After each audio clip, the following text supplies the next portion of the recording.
I wouldn't suggest that they vote for any party or either party. Either party. I would suggest that the so-called Negroes become politically mature, realize the power that they hold in the field of politics, and then once the person who is running is aware that this man is awakened to the power that he holds, then that person who is running will approach that Negro on a more intelligent plane. As it is right now, most of the Negro leaders sell out. Most of the Negro leaders sell out. There's a lot of messages going out about this election.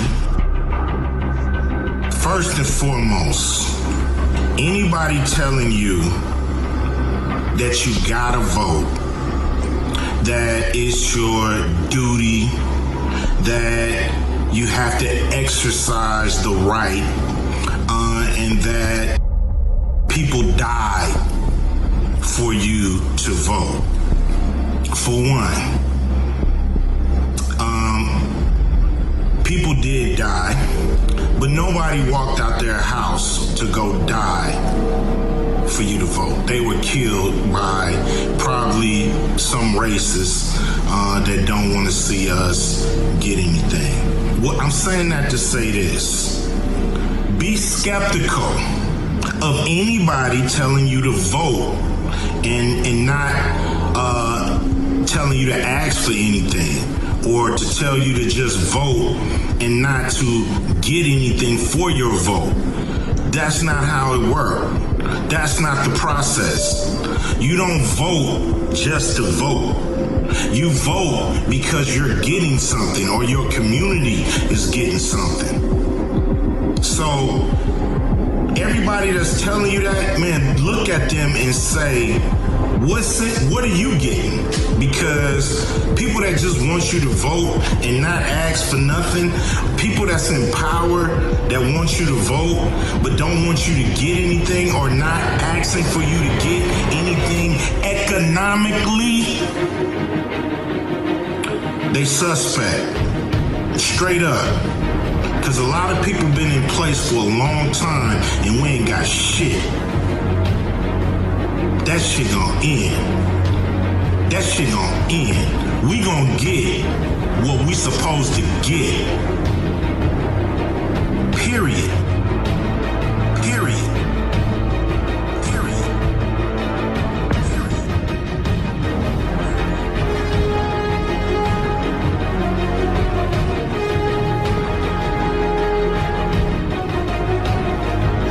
Mr. Carmichael, do you see any change in atmosphere in the South? Do you think that we are approaching a more militant or revolutionary stage in the civil rights movement in the South?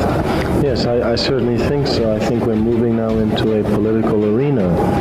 And I think that what Negroes are now tampering in, what they're tampering with, will touch the entire country. To be very precise, for example, many Negroes who registered to vote have been evicted from their lands in Lowndes County. People who have worked on plantations for 35, 40 years, because they registered to vote, have been evicted. Any minority that has a block of votes that stick together is in a strategic position. Either way you go, that's who gets it. You're in a position to determine who'll go to the White House and who'll stay in the doghouse.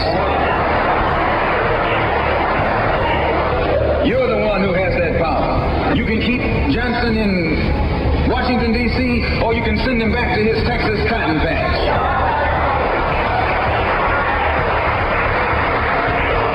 You're the one who sent Kennedy to Washington. You're the one who put the present Democratic administration in Washington, D.C. The whites were evenly divided. It was the fact that you threw 80% of your votes behind the Democrats that put the Democrats in the White House. When you see this, you can see that the Negro vote is the key factor. And despite the fact that you are in a position to be the determining factor, what do you get out of it? The Democrats have been in Washington, D.C. only because of the Negro vote. They've been down there 4 years. And all other legislation they wanted to bring up, they brought it up and gotten it out of the way, and now they bring up you. And now they bring up you.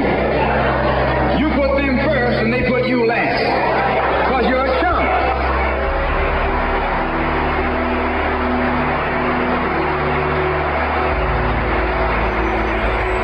A political chump.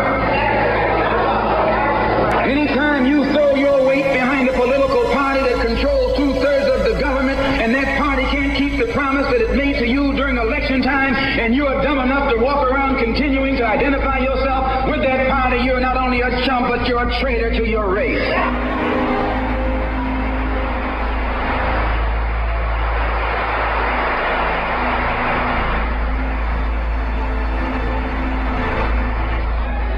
And what kind of alibi do they come up with? They try and pass the buck.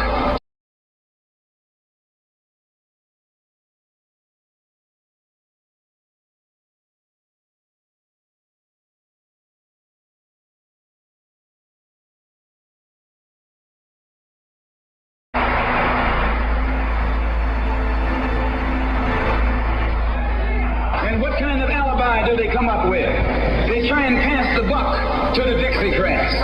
Now, back during the days when you were blind, deaf, and dumb, ignorant, politically immature, naturally you went along with that. But today, as your eyes come open and you develop political maturity, you're able to see and think for yourself. And you can see that a Dixiecrat is nothing but a Democrat in disguise.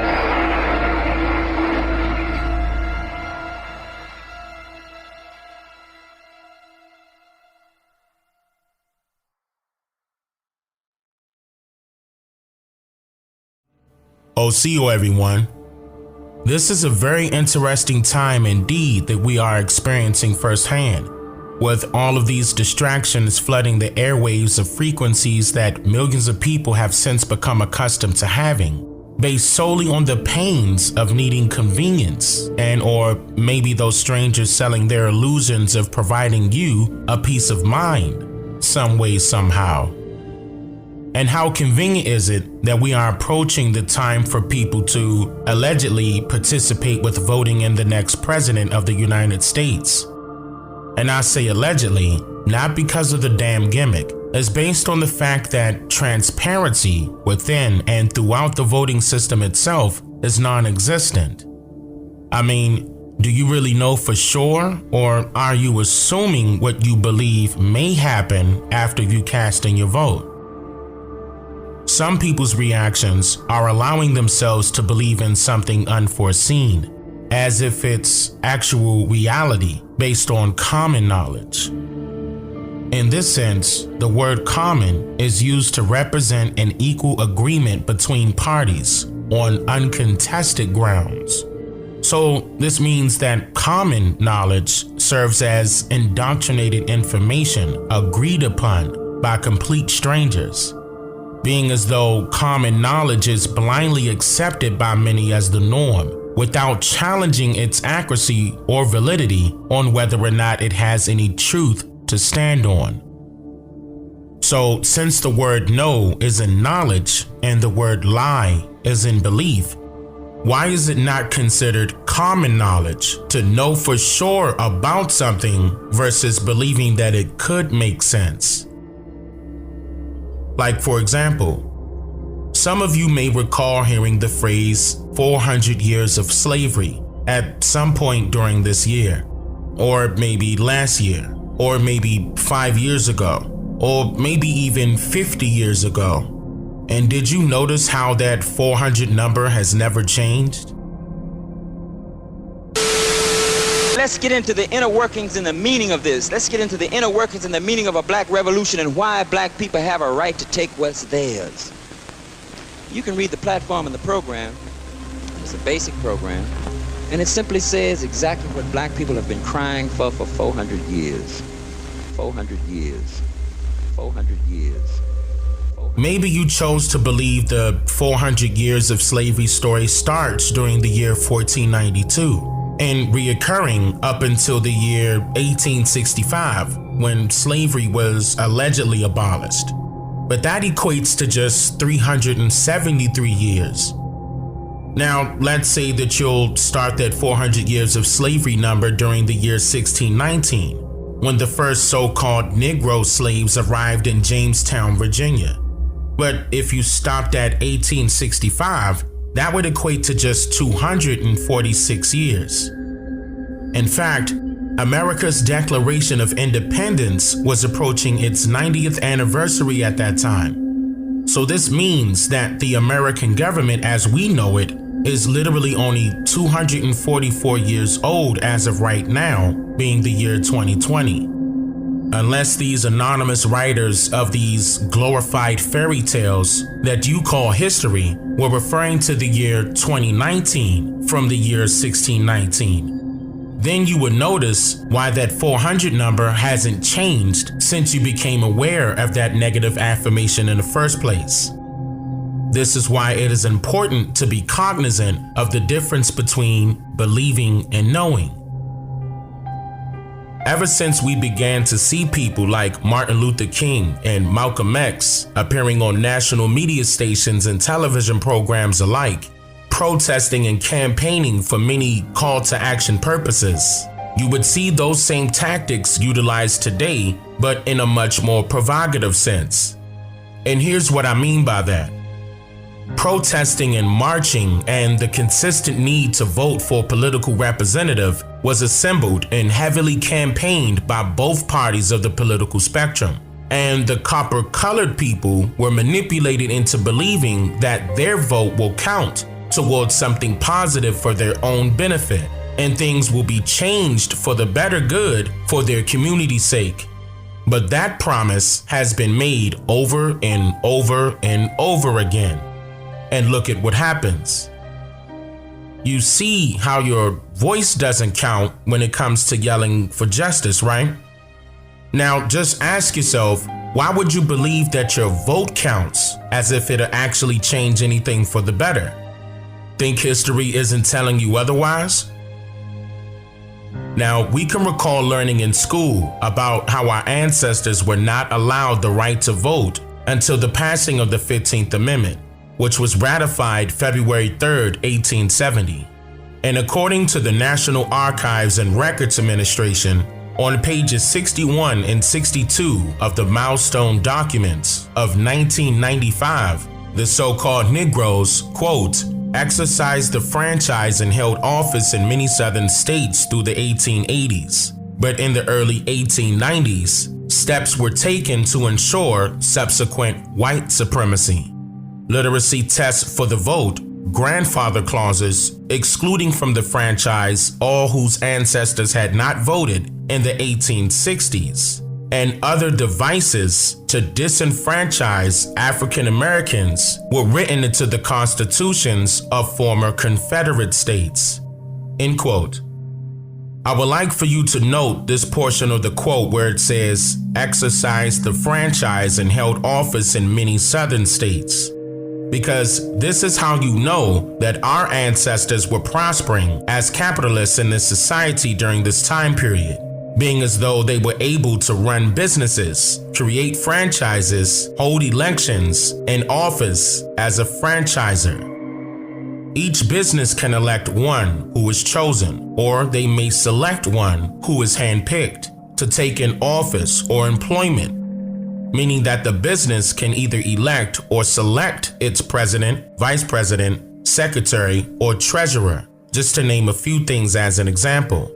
But somehow this phrase was merged into moving from business to more of a political sense, to the point where the definition of franchise is now being associated with both the right to vote in public elections and an authorization granted by a government or company to an individual or group, enabling them to carry out specified commercial activities. With the franchisor being the person or company that grants a franchise, and the franchisee being the person or company doing business under the name or mark of another franchise. It is an elaborate agreement under which the franchisee does business in accordance with methods and procedures prescribed by the franchisor. A collective bargaining agreement should ring a bell here, which is nothing more than a legal binding contract. I share more about that here. Those of you that might not know, for starters, collective bargaining is the process of negotiating the terms of employment between an employer and a group of promising employees.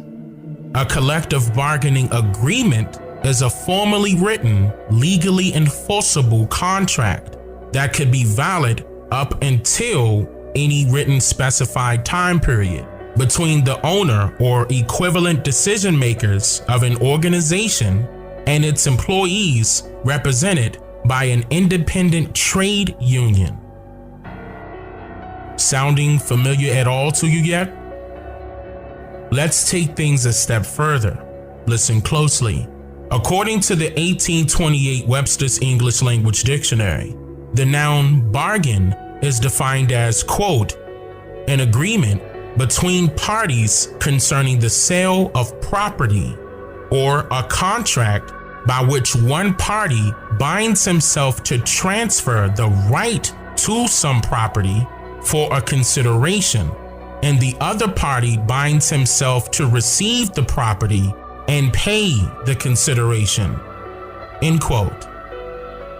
It goes on to say that the verb bargain means to make a contract or conclusive agreement, often with for before the thing purchased, as to bargain for a house. A bargained with B for his farm, end quote. So with all of that being said, we can determine that the CBA that's being held by the Indian child represents a binding labor contract, or also known as an indenture of servitude, which is known nowadays as an application for employment or a work for hire agreement. And what was this bargain, you ask? Well, who else was promised lots of things only once they have completed cultivating America from the ground up, like acres of land, for example, and they never received them? According to the International Franchise Association, under the title Foundations of Franchising, it states, quote, every franchise relationship is founded on the mutual commitment of both parties to fulfill their obligations under the franchise agreement. Each party will fulfill its obligations, will act consistently with the interests of the brand, and will not act as to harm the brand and system. This willing interdependence between franchisors and franchisees, and the trust and honesty upon which it is founded, has made franchising a worldwide success as a strategy for business growth, end quote. In which all of this should make you wonder, could it be possible that once a person signs up to vote, then that individual has now consented to entering into a legal binding contract inadvertently? Mr. Carmichael, do you see any change in atmosphere in the South? Do you think that we are approaching a more militant or revolutionary stage in the civil rights movement in the South? Yes, I certainly think so. I think we're moving now into a political arena. And I think that what Negroes are now tampering in, what they're tampering with, will touch the entire country. To be very precise, for example, many Negroes who have registered to vote have been evicted from their lands in Lowndes County. People who have worked on plantations for 35, 40 years, because they've registered to vote, have been evicted. So that raises a philosophical question, not only for us, but for the whole country. Can property-less people be made as equal as property owners through the vote? A legal binding contract that purposely removes certain constitutional rights away from you, that in turn forces an individual to fulfill obligations and act consistently with the interests of the brand that they choose or were forced to do business with. This is uncommonly known as the evolution of slavery, since steps were taken in the early 1890s to ensure subsequent white supremacy by the formal use of devices like literacy tests and grandfather clauses to ensure the disenfranchisement of the American Indians as young children. The word devices is used here in reference to a plan or a scheme or some type of trick with a particular aim. Literacy tests is being tied to voting only, but during the 1890s, you saw the establishment of HBCUs, and the literacy test became a mandatory requisite in order to achieve an associate's degree or a bachelor's degree, as an example, in which this piece of paper acknowledges just how much of an excellent worker or employee you have gradually become. So the question remains, who exactly are the franchisers? And then while we're at it, who exactly are the franchisees?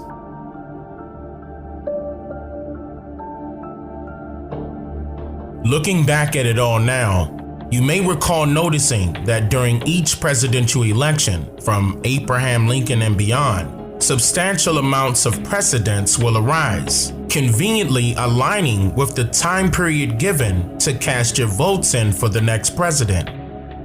These precedents will take place in order to capture the attention of one's mindset by moving the individual emotionally to the point where whatever precedents took place and was heavily promoted by the media to the public, it eventually propels one's decision to act in emergency response to that precedent, driving the individual straight to the polls in order to emotionally cast their votes in as the end result. I'll give you an example here that you would least expect to be one. Taking it back to the time period when the phrase Black Power was initially used. We want Black Power. We want Black Power. We want Black Power. The Neegies that were living throughout the North and especially the southernmost regions of America, aka Turtle Island, all fell victim to unprecedented acts of racial discrimination, especially when it came to regaining political powers they once had on a congressional level during the late 1870s. The 15th Amendment was ratified during the year 1870, which prohibited the states from denying any male U.S. citizen the right to vote based on, quote, race, color, or previous condition of servitude. However, by the time the Neegies sought to fill up those newly created political vacancies, particular people associated with the Dixiecrats, or rather known as the Democrats, conducted devious tactics against the Neegies, to say the least, to not only completely erase their reputations and representations in the political realm, but also icing their rights to vote against it all by discounting their votes to just merely political jargon that eventually became campaign material or another form of entertainment over the years. So it wasn't until 95 years later when the initial Voting Rights Act was signed into law by then President Lyndon B. Johnson on August 6, 1965, that forced the state governments to finally participate with previously enacted federal laws that allowed for the so-called Negroes to have the right to vote. So now, with this brand new allowance from the government finally afforded to the Neegies, both Republicans and the Democrats had to act fast with gaining the trust of the so-called Negro communities, and especially in the South. So what does a politician do when he or she wants to win an election with your votes? It's simple, really. They'll just play with your emotions.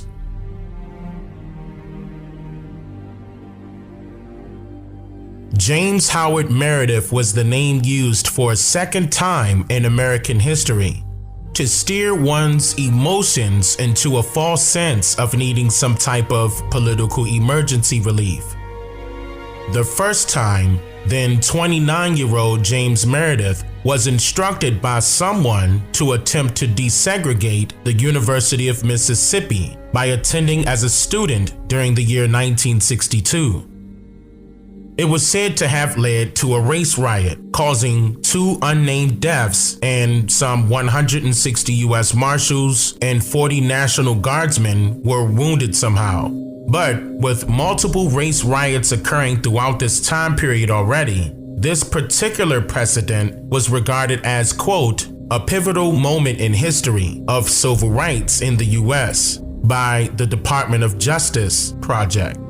James graduated in '63 with a degree in political science. He then continued his education all the way in Nigeria at the University of Ibadan. I could be mispronouncing that. Then he returned to the US 2 years later in 1965, and then out of nowhere, James Meredith randomly launches his March Against campaign, where he's back in the spotlight again for yet another political precedent. But this time around, the pot thickens, being as though he became a victim of an attempted murder, or so the story claims. During a very hot summer on the date of June 6, 1966, according to the National Archives, James Meredith set out to march from Memphis, Tennessee, some 220 miles straight to Jackson, Mississippi, with an African walking stick in one hand and a Bible in another, all by himself with nobody in attendance for support nor verification. But his goal was to, quote, inspire Negroes to register and go to the polls. But without any media presence, the internet, or any outcries of support for his cause, how difficult could it be for James Meredith to inspire people to go out and vote? It would be like trying to start a car on an empty tank. So that could only mean that a miracle must happen in order for people to even see what Meredith was attempting to do here. It was said that on the second day of his alleged one-man march, a very small group of unnamed people and a few journalists joined James just outside of Hernando, Mississippi. And a little after 4 p.m. during a hot summer afternoon, two photographers that just so happened to be sitting on the side of the road waiting for Coca-Cola to be delivered to them from a third photographer noticed James Meredith in their rearview mirror, marching up the side of the road behind them on the left side shoulder of US 51. According to documents held by the National Archives from the Department of Justice, a white male appeared on the scene by the name of Aubrey James Norvell, shouting out loud, "I just want James Meredith." Then he blasts a 12-gauge shotgun towards James, allegedly striking him in the head, neck, back, and leg. Contradicting reports claimed that he was shot by sniper bullets. And I must admit that it's great news, but it's also odd that he somehow survived. But besides all of that, how convenient was it for photographers and journalists to be there just in time to witness this entire precedent taking place? And if things can't be any more rendered, it was said that the shooter literally sat on the side of the road and waited patiently for the police to arrive and arrest him. Aubrey was sentenced to 5 years in prison, but 3 of those years were mysteriously waived for him.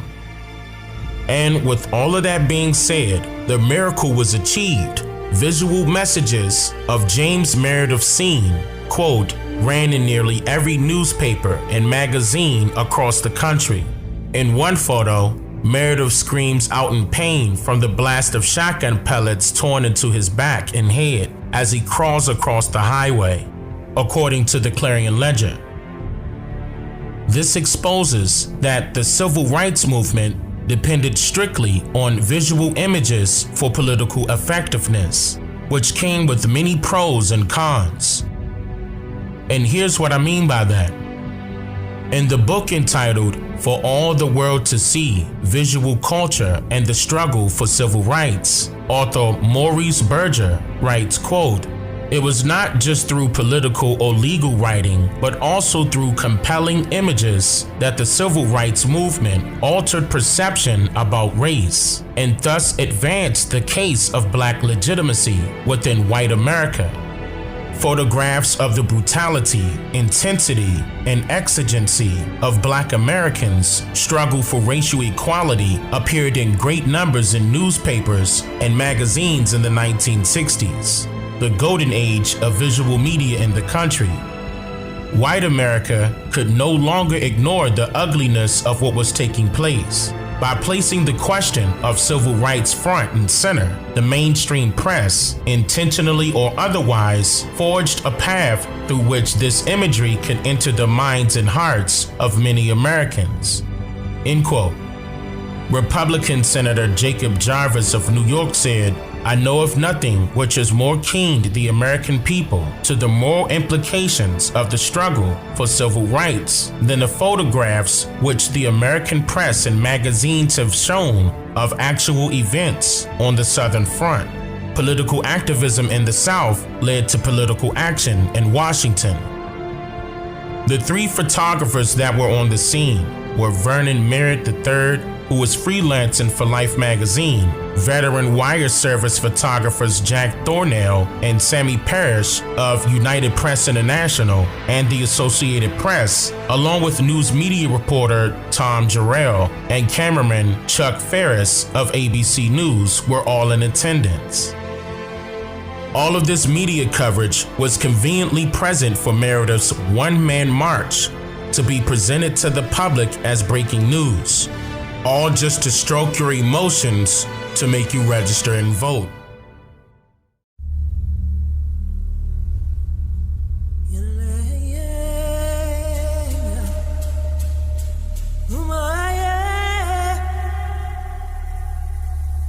This day is our day, and we want to let them know that the black contingent of men, women, and children have a significant vote in this country.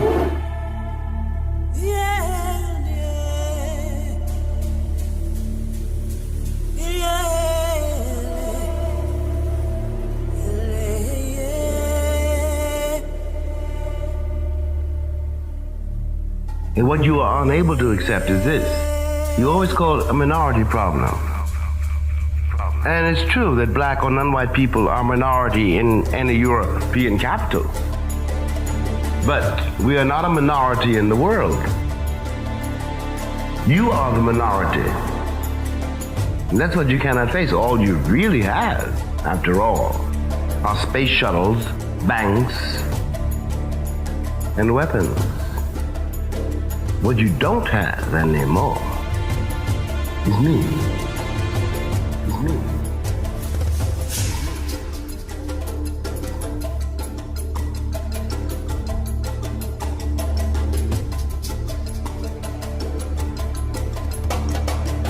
My father's a Black Panther. My mother got arrested for the sit-ins at age 6. They were fighting for us to have the right to our opinion, not the right to vote for whoever the white liberals said black people are supposed to vote for. You get what I'm saying? And then James Corden went in and said, well, this president, you're Christian, and this president, I don't see anything Christian about him. I said, okay, so last year y'all tried to tell me who I'm supposed to vote for because I'm black. Now this year, white liberals trying to tell me who I'm supposed to vote for because I'm Christian. That would be like, I live in Calabasas, so every one of my cars gotta be a convertible, huh? It's just all based on y'all vision of what I'm supposed to do.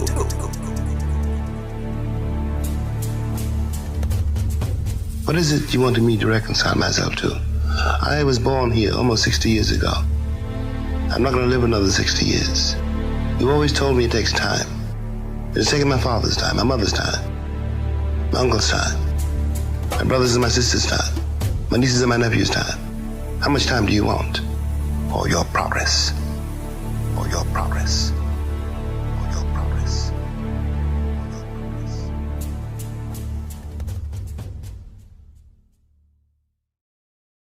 OCO, everyone. So I take it that you are well versed on what part 1 of this segment has to offer. And all of what I'm pointing out here during this time period is very essential to note when it comes to understanding why the so-called black vote has been discounted and undermined to the point where if the Negro shall decide to even go and register to vote under their own will, then there's a strong possibility that they may be evicted from their own lands and could possibly face losing their only means to make an income that allows them to provide for their families and maintain their farms. So let us begin things where we left off in part 1. where it was from this June 6, 1966 James Meredith precedent that provoked a young, aspiring civil rights activist by the name of Stokely Carmichael to finally have his opportunity to shine in the political spotlight on a national level. Stokely Standiford Churchill Carmichael was born June 29, 1941 in Port of Spain, Trinidad.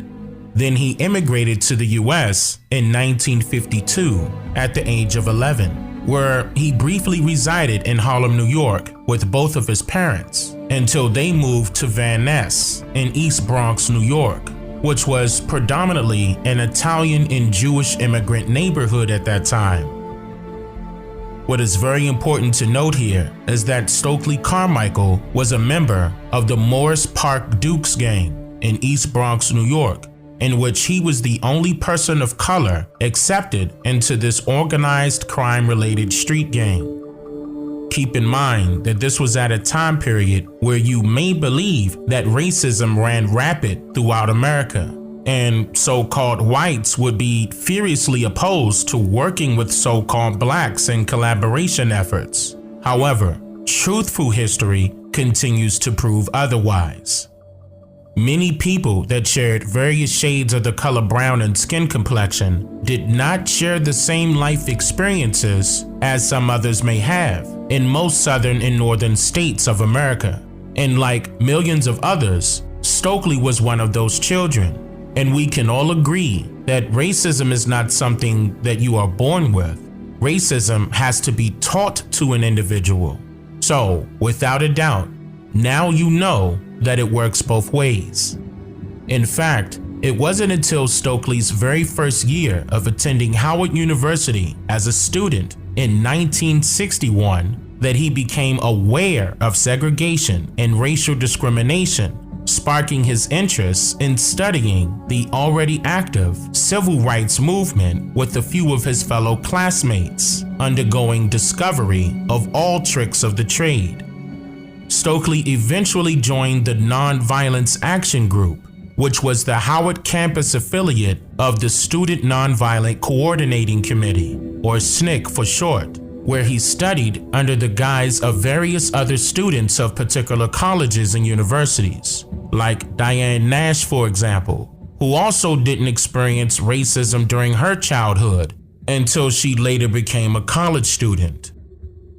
I had never traveled to the South at that time, and I didn't have an emotional relationship to segregation. It's, I understood the facts and the stories, but there was not the emotional relationship. When I actually went south and actually saw signs that said white and colored, and I actually could not drink out of that water fountain or go to that ladies' room, I had a real emotional reaction to that.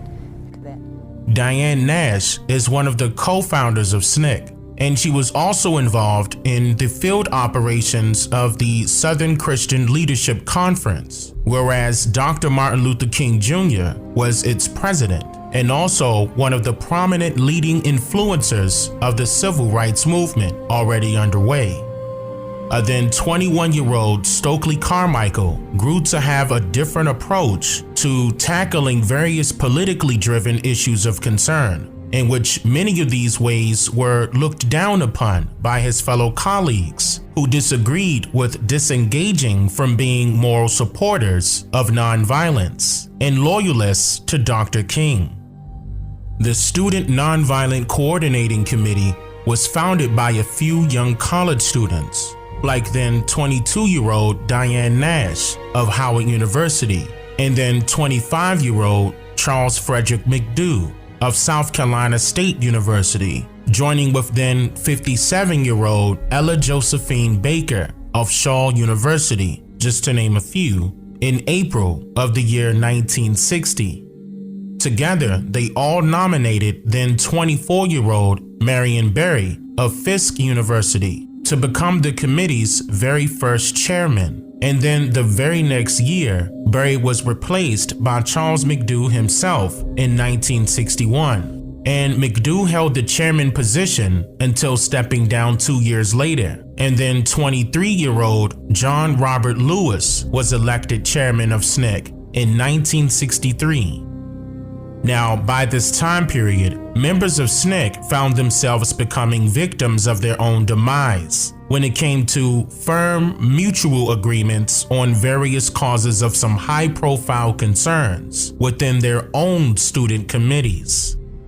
One of these concerns was that many of the students found themselves at odds with the old nonviolent approach that was heavily publicly promoted by various so-called black leaders, with Dr. King leading the charge. On the part of SNCC's involvement within these disagreements, they were mainly discussed, debated, and manifested by Stokely Carmichael himself, who was a field organizer of SNCC during this time period in 1963.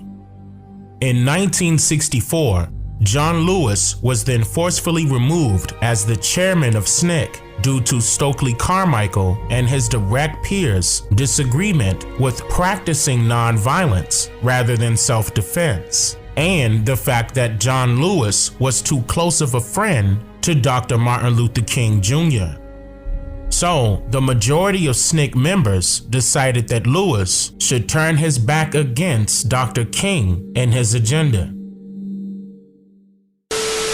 Stokely Carmichael had you removed as the chairman of that committee. Why? Called SNCC. It was called SNCC. It was called SNCC, short, I guess, for the Student Nonviolent Coordinating Committee of the Press, was SNCC. And there was a feeling on the part of Stokely, Carmichael, and some other, that I was too close to Martin Luther King Jr., that I was too committed to the philosophy and discipline of nonviolence. They didn't think I was militant enough or radical enough. They wanted me to take on Martin Luther King Jr., take on Lyndon Johnson as president. I disagreed with President Johnson on many things, but I was not going to get in a name-calling process or thing with Lyndon Johnson, with Dr. King. Dr. King was my friend. I was on his board, the board of SCLC. He was my leader. He was my hero. And I accepted the role as a participant. I didn't see myself as some great leader. I saw myself as one of the participants in the Civil Rights Movement. After successfully removing John Lewis as chairman, Stokely Carmichael was then elected as the new chairman of the Student Nonviolent Coordinating Committee in 1964 at the age of 23. And as you can tell by John Lewis's own account here, there was a lot of tension between the college students of SNCC and SCLC and many other parties involved that I'll get into more detail here soon enough. Once Stokely became the chairman of SNCC in 1964, he quickly realized that he needed to stick with Dr. King and his political motives, agendas, and participation in various precedents that Dr. King involved himself in, all just to gain the attention of Dr. King's viewers, listeners, supporters, and media presence. And here's what I mean by that. Just as well as the other college students who participated in the civil rights organizations they created, Stokely Carmichael was one of those college students who participated with influencing numerous people of color to go and register to vote. And he was also determined to be the very first person to popularize the phrase Black Power on national media by sticking to Dr. King's side in particular whenever the media is present. And he casually speaks in response to Dr. King on most occasions, standing against Dr. King's beliefs, pledges, opinions, and his overall agenda. Upon close examination of Dr. King's facial expression, we can determine that Stokely was upsetting him, but Dr. King still managed to not lose focus. What do you mean when you shout Black Power to these people back here?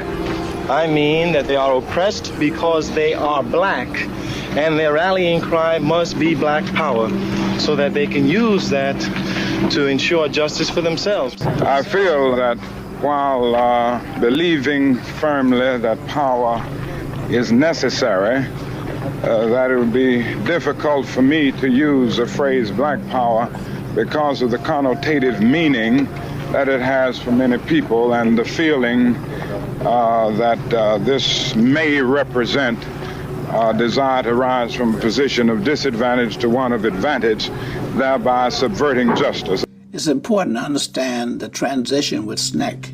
When Stokely became the chairman of SNCC, he had a different approach.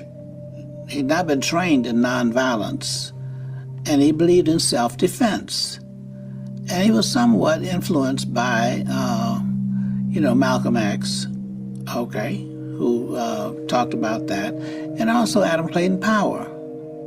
Adam Clayton Powell talked about Black Power even before Stokely and others. And it was amazing to me how after long walks he would listen to them vent, listen to all of us vent, and it was wonderful to be a fly on the wall with great patience. And I remember him often saying, Stokely, is it that bad? Is it that bad? But he listened, and that was when Black Power first began to emerge.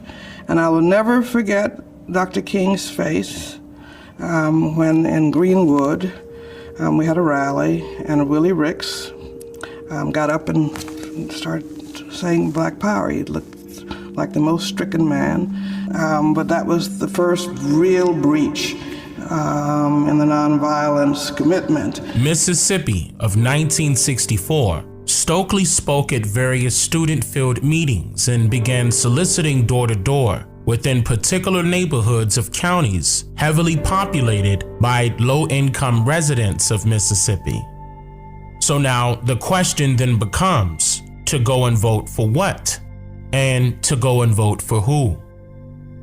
A portion of that who was known as the Mississippi Freedom Democratic Party, which was a newly formed political party of Democrats that consisted of both so-called white and black representatives. And despite being heavily favored publicly by way of visual images of this party being heavily campaigned by the media to the public, white Democrats of the original Dixiecrats party, along with Lyndon B. Johnson, became very aggravated and defensive and reacted in a way as if someone intruded upon their privacies of a segregated lifestyle. Then 47-year-old Fannie Lou Hamer of Montgomery County, Mississippi, was chosen to speak at the Democratic National Convention held on August 22, 1964, as the vice chairperson of the Mississippi Freedom Democratic Party. Ms. Hamer detailed some very vital information to the public that should have alarmed everyone then about the cons of the so-called Negroes' participation in a voting system that they were initially banned from. Mr. Chairman, and to the Credentials Committee, my name is Mrs. Fannie Lou Hamer. It was the 31st of August in 1962 that 18 of us traveled 26 miles to the county courthouse in Indianola to try to register to become first-class citizens. And Reverend Jeff Sonny carried me 4 miles in the rural area where I had worked as a timekeeper and sharecropper for 18 years. I was met there by my children who told me the plantation owner was angry because I had gone down, tried to register. After they told me, my husband came and said the plantation owner was raising Cain because I had tried to register. And before he quit talking, the plantation owner came and said, Fannie Lou, do you know, did Cap tell you what I said? And I said, yes, sir. He said, well, I mean that if you don't go down and withdraw your registration, you will have to leave. That then if you go down and withdraw, that you still might have to go because we're not ready for that in Mississippi. Now, this is why it is very essential to know your history of your own family members, because not every county of every state underwent racial discrimination, environmental racism, low-income poverty, nor racial segregation during this time period of the 1960s. Okay? In fact, many of these college students that were members of these various committees didn't experience any of these things as a child growing up and becoming young adults. What you will find is that many of these college students were well-educated followers of various religious faiths, and their parents even disagreed with them attempting to desegregate schools where so-called whites attended, and other public places that so-called Negroes didn't own or were not even a part of. What's also important to note here is that their parents were not struggling to the point where they couldn't afford for their children to gain a higher education. These college students were very well versed in organizing meetings, gathering funds necessary, writing public speeches for members who were speakers, and more importantly, influenced members to dare place themselves directly in the way of segregated areas across America, purposely. Well, I first heard of Martin Luther King Jr. in 1955 when I was 15 years old. I grew up only about 50 miles from Montgomery. I had seen the signs that said white, colored, white men, white women, colored women, white waiting, colored waiting. I heard Dr. King's voice on the old radio. His words inspired me. I grew up in segregated rural Alabama, and I didn't like the signs that I saw saying white and colored. White men, white women, colored women, white waiting, colored waiting. The action of Dr. King inspired me to find a way to get in the way. I had been told by my mother, my father, my grandparents, and great-grandparents, when I would ask questions, they would say, don't get in trouble, don't get in the way. But I felt like Martin Luther King Jr. was speaking directly to me, saying, John Robert Lewis, you too can do something. So in 1957, at the age of 17, I wrote Dr. Martin Luther King Jr. a letter. I didn't tell my mother, my father, any of my sisters or brothers or teachers. I wanted to attend a little college 10 miles from my home called Troy State College. I applied to go there, submitted my application, my high school transcript. So I wrote this letter.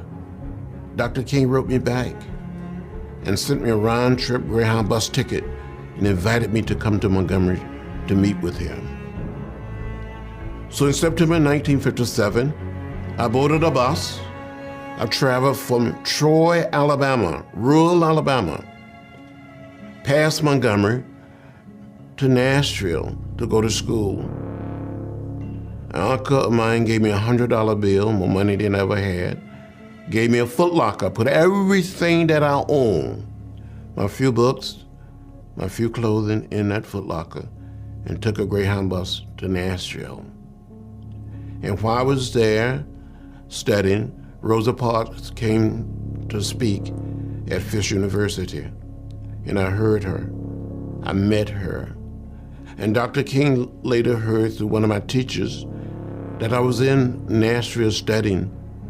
So Martin Luther King Jr. got back in touch with me and told me when I was home for spring break to come and see him. So in March of 1958, by this time I'm 18 years old, I boarded a bus. I traveled from Troy to Montgomery. And a young lawyer by the name of Fred Gray, who was a lawyer for Rosa Parks, for Dr. King, and the people involved in the Montgomery bus boycott, met me at the Greyhound bus station and drove me to the First Baptist Church in downtown Montgomery, pastored by the Reverend Ralph Abernathy, and ushered me into the pastor's study. I saw Martin Luther King Jr. and Ralph Abernathy standing behind a desk. I was so scared, I didn't know what to say or what to do. And Dr. King said, "Are you the boy from Troy? Are you John Lewis?" And I said, "Dr. King, I am John Robert Lewis, but he still called me the boy from Troy." And he said, you know, if you want to go to Troy State College, we will support you. We may have to sue the state of Alabama. We may have to sue Troy State, but we're prepared to help you. Go back home and have a discussion with your mother, your father. You know, your home could be bombed. That's what he said. Your home could be burned. Your family could lose their land. You could be beaten. You could be harmed. And I went back, had a discussion with my mother and my father. They were so afraid that something could happen to me, it could happen to them, or we could lose the land, lose the farm. So they didn't want to have anything to do with my attempting to enroll at the school. When you are that age, you don't feel powerful. I remember realizing that with what we were doing, trying to abolish segregation, we were coming up against governors of southern states, judges, politicians, businessmen. And I remember thinking, I'm only 22 years old. What do I know? What am I doing? And I felt very vulnerable. So when we heard these newscasts that other cities were having demonstrations, it really helped because there were more of us, and it was very important. The Civil Rights Act of 1964 was enacted by the 88th U.S. Congress and then signed into law by then President Lyndon B. Johnson on July 2nd, 1964. This bill was said to have been one of the weakest links in the power structure for equal rights concerning voter registration requirements, employment discrimination, and segregation in schools and other public places. In reaction to this Civil Rights Act bill, and with the loss to the Democrat Party preventing a new Democratic desegregated party from being accepted by the Democratic National Convention, from March 7th, 1965 to March 25th, 1965, 3 organizations decided to conduct a protest demonstration to draw awareness towards so-called Negroes wanting to exercise their constitutional right to vote. It was called the March from Selma to Montgomery. During this said march that lasted a total of 18 days, the 3 organizations that conducted and participated in this march were members of the Southern Christian Leadership Conference, the Dallas County Voters League, along with members of the Student Nonviolent Coordinating Committee. But during the second to the last day of the march, on March 23, 1965, a few SNCC members like Stokely Carmichael and Willie Ricks, for example, chose to abandon the march from Selma to Montgomery upon reaching Lowndes County, Alabama, speaking to the local residents of the town, and then orchestrating a meeting with a member of the organization called the Alabama Christian Movement for Human Rights by the name of John Hewlett, who was also a former member of the NAACP subdivision in Alabama.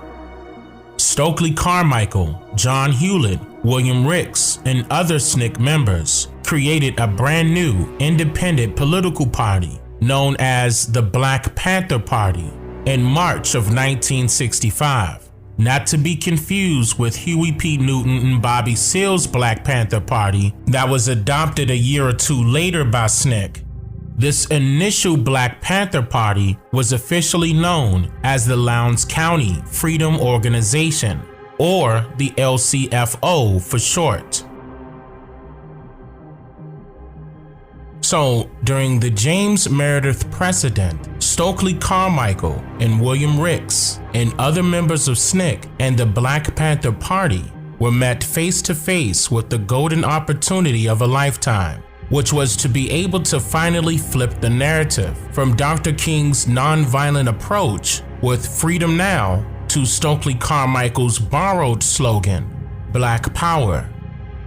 While James Meredith was in the hospital, Stokely Carmichael met with Martin Luther King Jr., Floyd McKissick, and others, where they vowed to continue Meredith's march. And so the one-man march then became the March Against Fear. Having gained the media attention by aligning himself with Dr. King publicly during the march, just 10 days after the James Meredith precedent, on June 16, 1966, Stokely Carmichael purposely got himself arrested by police for trespassing on private property of the university. It was said that after immediately upon being released from police custody hours later, Stokely was instructed by William Ricks to give his Black Power speech in front of young students and the press in Greenwood, Mississippi, where he was quoted stating the following: "This is the 27th time I have been arrested, and I ain't going to jail no more. The only way we gonna stop them white men from whooping us is to take over. What we gotta start saying now is Black Power."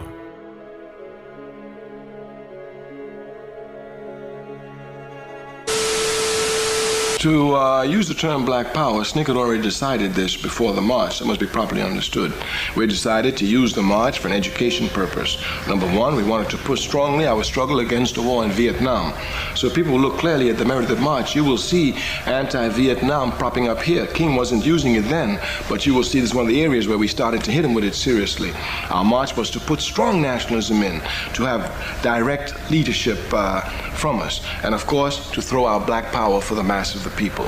Now, I myself had been in Greenwood, Mississippi since early '60. I'd worked in the project there, and when head of the second congressional district, this was our base. So I had spent time in the jail in Greenwood so many times. The police knew me, the police chief knew me, everyone in the town knew me. So we decided Greenwood, it was SNCC's strongest base in the Delta. We couldn't go wrong. Unfortunately for the police, we went to set up some tents there, and the police decided to arrest me. Okay, so before I was arrested, we were discussing Greenwood. This is where we will launch Black Power.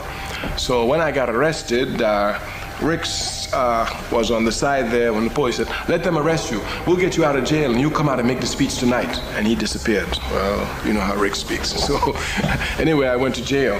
But I was brought out, and when I was released, it was at night, the speech was going on, and when I came to the speech, I was on the line. Ricks came back. He said, "We have everything prepared. We're ready for Black Power. We've spoke about it all day. We've primed up the people. And luckily for us, our biggest problem was Martin Luther King, because I knew that once Black Power was said, Martin Luther King would have to come, not fight against it, but would his best try to give reasonings to water it down." But luckily for us, the night in Greenwood, King had to go to do a taped television thing, I think, for Meet the Press. So he had to go to Memphis. So he was not there the night in Greenwood. Ricks had everybody primed. He said, "Just get to your speech. We're going against freedom now. We're going for Black Power. Don't hit too much on freedom now, but hit the need for power." So we built up on the need for power. And just when I got there, before I got it, Ricks was there saying, "Hit him now, hit him now." And I kept saying, "Give me time, give me time." When we finally got it and we dropped it, Black Power, of course, they had been primed and they responded immediately. But I myself, to be honest, I didn't expect that enthusiastic response. You know, and the enthusiastic response obviously not only shocked me, but gave me more energy to carry it on further. By the time we got down that night, SCLC was running around everywhere. We knew it was finished. We had made our victory. They could not bring it back. It was over. Many people were opposed to Stokely's motives and agendas, calling him radical and militant. In fact, SNCC itself was established under the principles of nonviolence by so-called blacks and so-called whites. And that fact becomes quite obvious when taking a look at SNCC's logo alone. But once Stokely gained control over SNCC as the chairman, the once Jamaican immigrant that lived amongst the whites during his childhood began purging all of SNCC's non-colored members one by one. The Student Nonviolent Coordinating Committee that had been on the front line, the shock troops of the civil rights movement, led by a coalition of young white and black students, North and South. Stokely Carmichael gets control of the Student Nonviolent Coordinating and literally does what I call the Soviet Union's done. He purges the organization of all white people. all white leaders, and give a damn how dedicated you were. If you were white and you were a Student Nonviolent Coordinating Committee when Stokely Carmichael came in, he said, you go back and work in your community. We want to have total control, Black Power. That was a very destructive move. And it had consequences that rippled throughout the movement. Stokely set out to raise awareness of wanting so-called Black Power by appearing in various meetings where the press were present and by soliciting door-to-door, enticing the poor people residing in Mississippi to go register and vote. How you doing, Ms. Sons? Fine. How's everything going? It's fine. Good. I want to talk to you a little about, May 3rd, what we're going to do. So Logan, who's running against Mr. Favors for sheriff, and we'll pick one of them. And if we get one of those candidates picked, then on November 8th, their names will go on the ballot box and we'll vote on this, for Black Panther. So in November, okay, well, you know what we're going to do on May 3rd? Oh, I think so. What we going to do on May 3rd? We going over and try to get organized for the reddish for November election. Is that right? But now we can vote for our people, because we have to use our vote to get out the cotton fields. That's right. And we can't get out the cotton field voting for the boss, man. That's right. We got to vote for people who've been in the cotton fields like ourselves, and they're the ones who are going to bring us out the cotton field. Because I guess you've been hearing what everybody's been saying about us across the country. Have you heard what they said? Now, the law says that you can't vote in ours and also vote in the Democratic primary, which has to be held on the same day according to the law. So that what we'll have to do is vote on one and not the other. So if you want to vote for our candidates for sheriff, for tax assessor, tax collector, coroner, and the school board, then you have to vote for us. If not, you can vote for governor and for the same people in the Democratic Party. Being just a year older in age than Stokely Carmichael, SCLC's staff leader, Bernard Lafayette, shares a very important message concerning the term Black itself and how many people were opposed to its usage amongst the so-called Negroes during that time period. Now, when I was growing up, to call a person of color like myself or others Black was considered derogatory. That's just a fact. You call somebody Black, those were fighting words. Those were fighting words.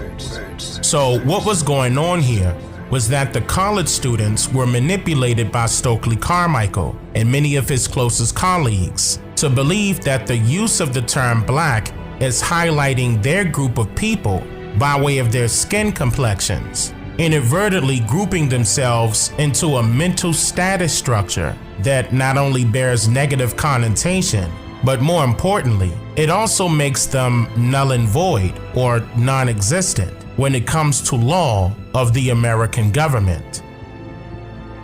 I feel that while believing firmly that power is necessary, that it would be difficult for me to use the phrase Black Power because of the connotative meaning that it has for many people. The majority of the people that were associated with campaigning Black Power to these students did not relate to any struggles with poverty and or direct racial discrimination personally.